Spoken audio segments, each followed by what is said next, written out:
Hello, people. No, this is not a Cars movie. No, this is not Need for Speed, but we got the Speed Man himself, Kaleb Luton, and he is your Athlete of the Week sponsored by Pittsburgh Federal Credit Union. And first, I want to say congratulations because you're a record breaker just like me in a way. So yeah, we got a few questions. You know how this works. You've been on here like 3 million times. We're running out of questions for you. So you broke multiple records this weekend, right? So tell us about your emotions, how you was feeling as you crossed the finish line and looked at the clock. So this is probably the third time this has happened to me where the clock has shown a time that was faster than what actually I ran. So when I originally saw that 796, I was, as you saw in the video, I don't even know how to explain it. It was just speechless. I was sporadic in the moment, you could see. And then that 801 showed up, and I was excited. I was hyped. I was pumped for my team because I feel like that put us in a really good spot for the rest of the meet. But I was also just ecstatic to finally take that E8 record down. Yeah, definitely. That got to be the feeling when Ice Spice look at you or something, right? So you followed that up with a win in the 60-meter dash. How did it feel to get first place points for the team as you guys prepared for E8 champions? Getting those first place points there was huge, not just for me, but for the team, because we knew going into the E8 meet before day one that this was going to be a tough meet. This was really close between us and Utica, and Fisher would throw in some people in there as well. But just getting first place, I wasn't expected to get first place. I honestly thought I was going to get second, but Goss and I had a nice little talk on my walk back to the blocks, and I told him I'm not losing to anybody right now. I told him I was going to go out and win, and that's exactly what happened. Yeah, I know you probably threw some bad words in there, but for the interview, we can't say them, right? So now that you compete at home for the regional championship, how is it important to have that home field advantage?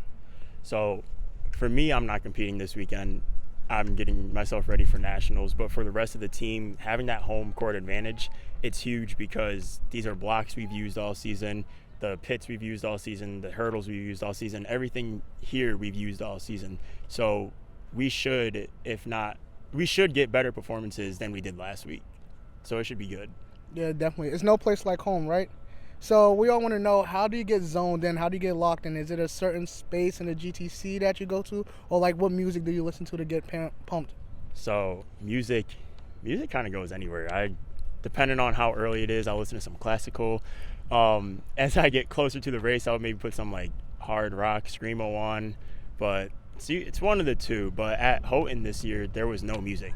Like, it was literally just me and my thoughts. So I did a lot of visualization, just mental preparation, and just an old coach of mine said horse blinders.